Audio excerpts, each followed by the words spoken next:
Hi everyone, thanks for watching my channel. I'm Danny, and I'm really excited about today's video because it's something that I've been wanting to do for a while.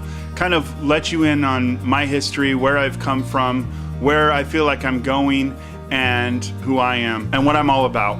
I think most of us were told when we were kids that we were special and that we could do anything. And I don't know what stage in life it is, but I think it's around middle school where we stop to believe that we actually are special and we actually can do anything. I've always been different, and I heard that when I was a kid and decided that it was true for my life, that I was special, that I was different, that I was gonna do things that nobody else did, that I was gonna change the world.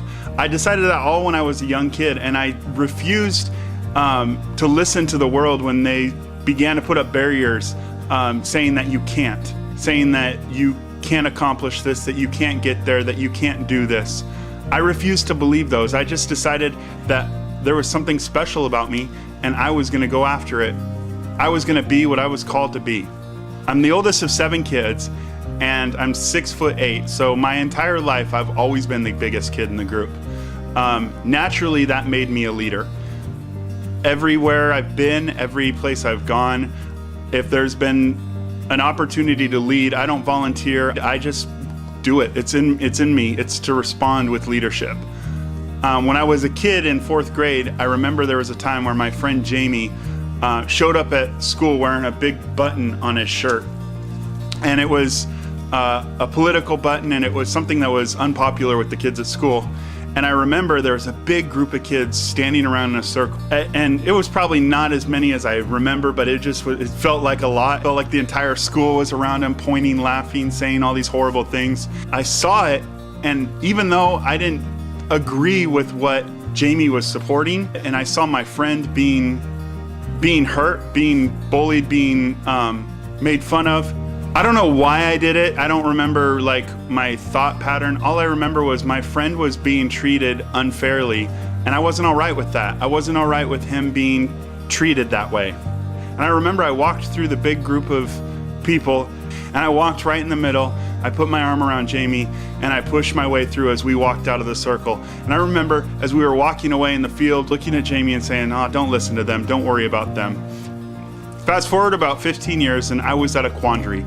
I was entering into my 2nd year of college, and I still had no idea really what I wanted to do with my life. That's cool when you're in middle school or you're in high school when you don't know what you want to do, but after you've gone through a year of college, it's not cute anymore. You got to kind of figure out what you want to be doing. And I couldn't find a job description that defined what I wanted to accomplish in life. At the time, I was a part of a group, and we would travel around to churches and schools. And a lot of times in the schools, we would talk about peer pressure, we would talk about not doing drugs, we would talk about abstinence, all that type of stuff that you get at those school rallies. We would break bricks and blow up water bottles and tear through phone books, and we'd do skits, we'd make people laugh, we'd give a motivational talk. And I remember I really liked doing that. And then something happened that really shook the world. It was a Tuesday morning, and my brother woke me up saying the World Trade Center has been hit, and my heart instantly sunk. I remember the next couple days just feeling really numb and knowing that the world was going to change forever. I remember looking at my friends and my family's faces and just seeing this loss of hope, this fear, this worry, and I remember feeling those exact same things. Now, we were scheduled to do one of these motivational talks at a school. Because of the events that happened, they rescheduled us for the following week. And in that time, something really began to turn inside of me. I really wanted to bring hope to people's lives. I really wanted to make a difference in people's lives by bringing them hope, because that's the one thing that I saw that was missing was hope. How are we going to get through this? How are we going to get past this? And not only in this event, but in many events in their lives. There's times where we face things and we lose hope, and all I wanted was to give people hope. So my friend and I had sat down, we rescheduled our entire talk, we rewrote everything, and we presented it And then all of a sudden our name and our number got passed around, and people were asking us to do this presentation all over town. So we were traveling from churches to organizations to schools doing this presentation. Through this process, I realized this is it. This is what I want to do with my life. I want to give people hope. From that point forward, I did all that I could to put myself in a position where I could help people. I was working with an organization called Master's Commission, and we traveled the world spreading this message of love, this message of hope, this message of peace. I was able to travel all over the world, to Macedonia, to Germany, Austria, the Philippines, Korea, Ghana, Kenya, Egypt, Mexico, Canada, and all over the US, showing love, bringing peace, and giving people hope.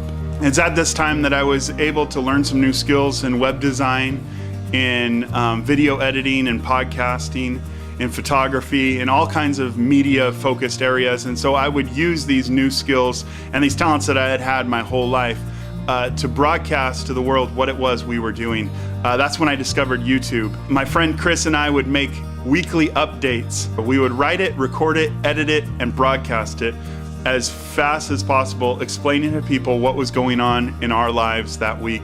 And it was so exciting to see as people began to watch, and people were commenting, and people were telling us that they were watching our videos and expressing to us how thankful they were that we were keeping them in the loop with what was going on with our organization and our lives. In 2005, another event happened that reinforced my desire to help people, and that was Hurricane Katrina. Now, I had been to third world countries and I had seen devastation before, but never had I seen it with people that looked like me, that spoke my language, that were my neighbors. I remember watching TV and seeing all that was happening and just knowing inside there was something I needed to do. I went to some friends and I said, what can we do?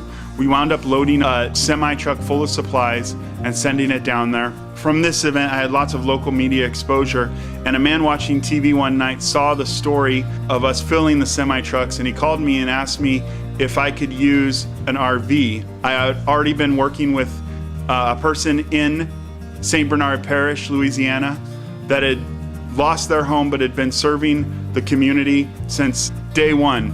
And I said, I know the perfect person that we can give that to. And together we decided that not only were we going to deliver the RV, but we were going to deliver the RV with a group of people and a load of supplies.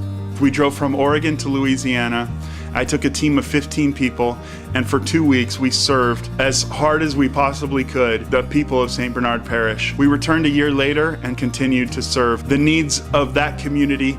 This reinstated inside of my life that one, I was doing the right thing, that I was in the right place, and that desperate calling of my life to provide hope for people. In recent years, I've moved to California and I work with two organizations, Friendship Shelter and All Things Are Possible. At Friendship Shelter, I'm a house supervisor, and I get to daily help the homeless men and women of Orange County establish self-sufficiency in their lives. With All Things Are Possible, I work in low-income tax credit properties, providing after-school programs, and our vision is really to build healthier families. Now, while I'm very thankful for my current employment, I know that this is not it for me. I know that there is so much more out there that I'm going to accomplish with my life. Whatever I find my hand to do, I know that it'll be helping people, it'll be making an impact, it'll be using my creative and leadership skills and talents, that I'll be making a local impact but have a global vision. And most importantly, that whatever I do is love-centered. I can't imagine living my life on anything other than this. I am so excited for my future because I know that there is so much more in front of me. I know that there are opportunities and experiences that will both be challenging, frustrating, difficult, but they'll be amazing because the result is giving people hope.